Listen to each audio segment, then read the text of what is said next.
プロシアの歴史14、ユーリヒ・クレベスバーグ。前回はプロシアとブランデンブルグを一つに結合させた2つの結婚。このうちの父と妹の結婚は、ホーヘンゾーレンが西を目指すために行われた結婚ではなかったのかというところで話を終えました。今回はそう考えた理由を探りながら、さらに話を進めていこうと思います。最初にプロシアの歴史13までをコンパクトに振り返ってみようと思います。まず、ルターの95の論題が発表されました。そして1523年、ウェッティンからヘッセンに嫁入りがありました。このお嫁さんがフィリップ・ザ・マグナニマスの奥さんになりました。次に、ルターの95の論題を受けて、チュートニックオーダー総長だったホーヘンゾーレンのアルブレヒトがプロシア公国を誕生させました。この段階でヘッセン、ウェッティン、ホーヘンゾーレンの視野にはオランダが入っていたように思われます。ハプスブルクにオランダを手放す気はありませんでした。マゼランの探検公開によって新しい世界地図の外観をつかむと、オランダ取られてなるものかということでローマをねじ伏せ、サラゴサ条約を完成させました。カール5世自身は戴冠式を済ませました。こうなるとヘッセン、ウェッティンにとってオランダは遠い場所となりました。特にヘッセンはオランダへの道を断たれただけでなく、南北をハプスブルクに挟まれる苦しい状況となりました。この苦境においてヘッセンが打ち出した打開策、それが娘をウェッティンとウィッテルスバッハへ嫁に出すことでした。そうした上でフィリップ・ザ・マグナニマスはシュマルカルデン同盟をまとめ上げました。こうしてシュマルカルデン戦争は始まりました。シュマルカルデン戦争ではハプスブルクもいろいろと策を講じました。そのうちの一つがユーリヒ・クレベスバーグとウィッテルスバッハへの嫁入れでした。ウェッティンやホーヘンゾーレンの内部分裂を画策したりもしましたが、どれもハプスブルクを満足させる結果には至りませんでした。最終的にシュマルカルデン戦争はフランスをも引き込んだ出口の見えない泥沼の内戦となってしまいました。イングランドとフランスのハプスブルクへの敵対行動はヨーロッパにおいても新世界においても激しさを増していました。これ以上の身内同士の争いは得策ではないということでアウグスブルクの平和に至りました。ここまでがプロシアの歴史10までだったと思います。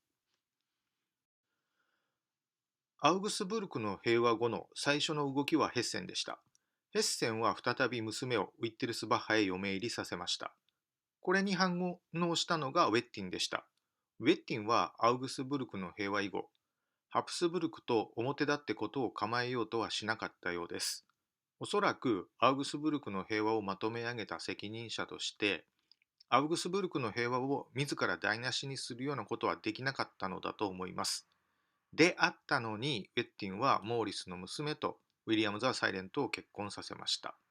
この2人の間に生まれたのがナッソーのモーリスでした。そして1568年、80年戦争、オランダ独立戦争の火蓋は切って落とされました。同じ年、プロシア公アルブレヒトが亡くなりました。プロシア公を継いだのは息子アルブレヒト・フレデリックでした。80年戦争、オランダ独立戦争が始まって、ハプスブルクはオランダを領有していくために随分と苦労することになりました。オランダ独立を防ぐために強引に作り上げたユーリヒ・クレベスバーグという政治連合体。そこに嫁入りさせた娘は7人の子供を産んでいました。ユーリヒ・クレベスバーグとハプスブルクの間に生まれた7人の子供を見ていきます。娘1、クレベスのマリア・エレアノアはプロシアへ嫁入りしました。娘にはウィッテルスバッハへ嫁入りしました。息子1は1575年に亡くなりました。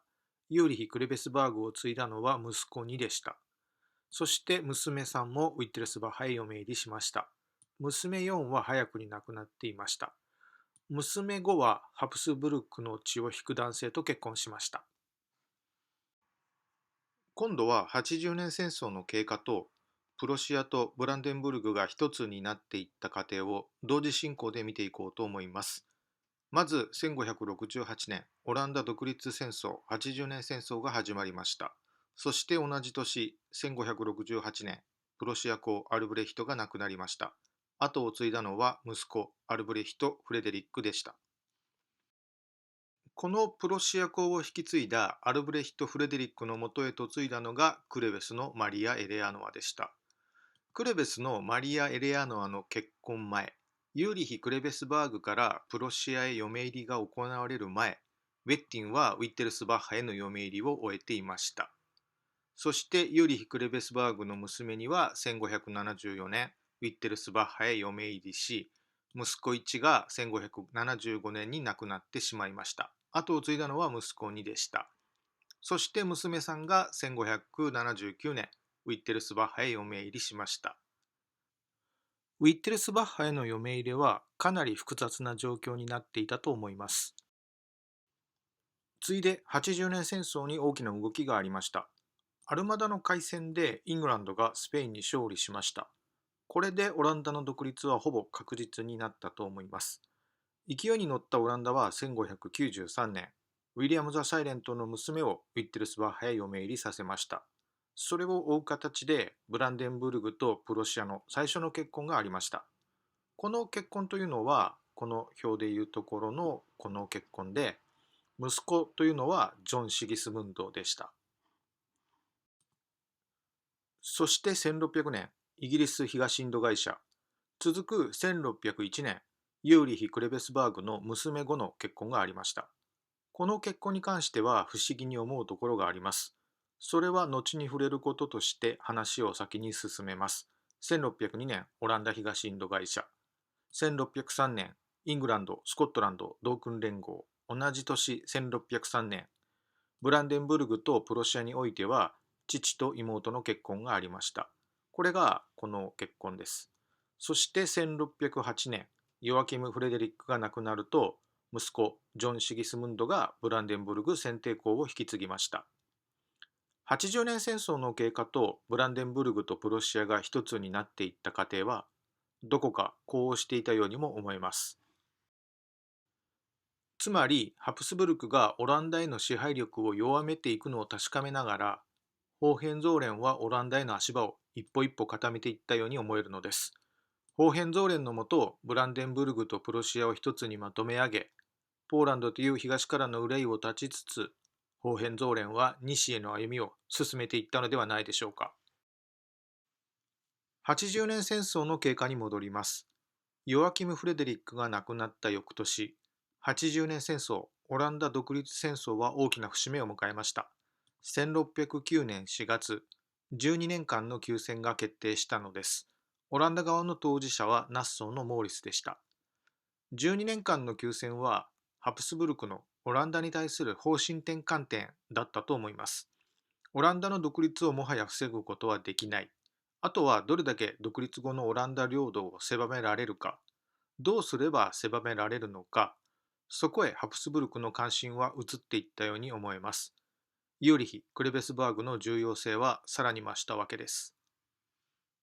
12年間の休戦によって時を稼いだハプスブルクは、ユーリヒ・クレベスバーグを強化しようと考えていたはずです。そうしたところに不幸な事態が発生しました。ユーリヒ・クレベスバーグを治めていた息子2が1609年5月、亡くなってしまったのです。しかも彼には後継者がいませんでした。ユーリヒ・クレベスバーグを誰が治めていくのが良いのか、ハプスブルクには難しい問題だったと思います。ここで触れたいのが1601年の娘後の結婚です。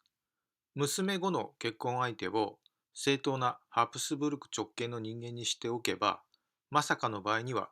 ハプスブルクはその男性にユーリヒ・クレベスバーグを継がすことができたと思えるのに、そうしていませんでした。なぜでしょう。息子にの不慮の死を想定していなかったのでしょうか。そんなことはなかったと思います。というのは、息子にが後継者がないままに亡くなってしまった場合、ユーリヒ・クレベスバーグをウェッティンに任せるというような話し合いが、どうもハプスブルクとウェッティンの間でできていたようなのです。ここからは想像でのお話になります。ハプスブルクは12年間の休戦を決める前、すでにユーリヒ・クレベスバーグをウェッティンに継がせようと考えていたのではないでしょうか。ウェッティンをどこまで信用できるかは疑問だったとしても、モーリスの娘とウィリアム・ザ・サイレントを結婚させた直後ほどには、ウェッティンとオランダの関係は良好ではなくなっていたようです。だとするなら、ウェッティンの軍事力は自分たちが頼むに足る力だ。ハプスブルクはこう考えたのではないでしょうか。軍事力以外にも、ハプスブルクがウェッティンを選んだ理由はあったのでしょうか。オランダはすでにウィッテルスバッハに娘を嫁入りさせていました。もしウィッテルスバッハにユーリヒ・クレベスバーグを任せたなら、オランダとウィッテルスバッハでさらに強力な反ハプスブルク同盟を作り上げてしまうかもしれない。ハプスブルクにはそんな懸念があったと思います。ウィッテルスバッハを中心に発足したプロテスタントリーグは、ウィッテルスバッハにあった反ハプスブルク感情の表れだったように思えます。ヘッセンはどうでしょう。ヘッセンもウィッテルスバッハとは婚姻関係を深めていました。ハプスブルクの人間にとってヘッセンはマグレブではないランドグレーブの土地、精神的に遠い場所だったように思えます。つまりヘッセンはハプスブルクにとって最もドイツから遠い場所、言葉を変えるなら最もフランスに近い場所だったように思えます。ハプスブルクはユーリヒ・クレベスバーグをヘッセンに任せてしまったら、オランダのみならず新世界までをも含めて全てフランスに持っていかれてしまうと警戒していたかもしれません。ホーヘンゾーレンはユーリヒ・クレベスバーグの隣接地ではありませんでした。加えて、ホーヘンゾーレンはヤギエロン・ポーランドとあまりに関係が深すぎて不都合だったように思えます。アウグスブルクの平和はシュマルカルデン同盟が、シュマルカルデン同盟内の利益はシュマルカルデン同盟の利益とハプスブルクに認めさせたのと同時に、ウェッティンとハプスブルクの関係をさらに強めたきっかけでもあったように思えます。具体的に言うなら、アウグスブルクの平和はザクセン選定校の地位をウェッティンのアーネスト分家からアルバート分家へ移す交換条件でもあったと言えるように思います。ここに至ってアウグスブルクの平和はハプスブルクにとってウェッティンを頼みとする強い理由となり得たのだと思います。オランダをイングランドやフランスから遠ざけておくのも、ヘッセンやウィッテルスバッハよりウェッティンの軍事力は頼りになる。ユーリヒ・クレベスバーグをウェッティンに任せて、オランダ独立の範囲を最小限に抑えたい。ハプスブルクはそう考えたのだと想像します。ユーリヒ・クレベスバーグをウェッティンに任せようと考えたハプスブルクにとって、次の問題はどうすれば混乱なくこの継承を実現できるかだったと思います。絶対条件は息子2が後継者のないままに亡くなることだったはずです。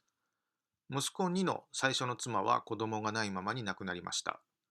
フランスから嫁入りしてきた2番目の妻との間にも子供はありませんでした。そしてそのまま息子には1609年に亡くなりました。ハプスブルクは最初の絶対条件をクリアしたようです。ハプスブルクが次に考えなければならなかったのは、ユーリヒ・クレベスバーグの娘たちのことだったと思います。娘1はホーヘンゾーレンに、娘2と娘3はウィッテルスバッハへ嫁入りしていました。仮に娘5の結婚相手をウェッティンの男性にしたとします。息子には後継者のないままに亡くなりました。これだったら娘5の結婚相手、ウェッティンの男性にユーリヒ・クレベスバーグを継がせることは可能だったとは思います。ただこの場合、なぜ娘1や娘2や娘3を差し置いて、娘5の結婚相手が後継者に優先されるのですか。おかしいじゃないですか。というクレームがホーヘンゾーレンやウィッテルスバッハから出されることはほぼ確実だったろうと思われます。だったとするなら、ユーリヒ・クレベスバーグをウェッティンに継がせるためには、誰を娘5の結婚相手にするのが良いのか、ハプスブルクにとって好都合だったろうと思われる結婚相手の条件を自分なりに想像してみました。第一条件を、その男性はホーヘンゾーレンやウィッテルスバッハからクレームの出ない人間でなければならなかったと想像しました。第二条件を、その男性はユーリヒ・クレベスバーグの継承を自ら主張する人間であってはならなかったと想像しました。第三条件を、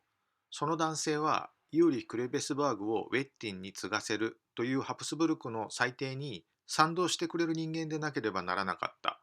と想像しました。それでは実際の娘後の結婚相手は誰だったでしょう。実際の結婚相手、チャールズは神聖ローマ皇帝フェルディナンド一世の孫、娘後にとってはいとこにあたる人物でした。このチャールズを想像した3つの条件に照らし合わせてみます。第一に、彼はハプスブルクの血を引く人間でした。ホーヘンゾーレンやウィッテルスバッハもそこは考慮せざるを得なかったと思います。第二に、彼は身分が高い父親と身分の低い母親との結婚から生まれた子供という理由で、正式なハプスブルクの相続権のない人間でした。第三に、彼はハプスブルクから正式な支援を受けられない身であったものの、ハプスブルクによって養育され、ある程度の支援をハプスブルクから受けていました。要するに、彼はユーリヒ・クレベスバーグに関するハプスブルクの裁定に反対できない立場の人間だったということです。つまり、実際の娘後の結婚相手チャールズは、ハプスブルクがユーリヒ・クレベスバーグをウェッティンに継がせるためには適当な人物だったと言えるように思います。娘後の結婚にはハプスブルクの意向が働いていたように思えます。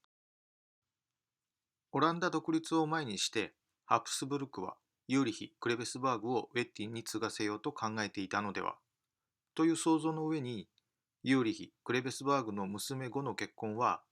この継承を実現するためのハプスブルクの事前準備ではなかったかという推論を試みました。では実際には誰がユーリヒ・クレベスバーグを引き継ぐことになったのでしょうか。それは次回のお話とします。今回は以上です。ありがとうございました。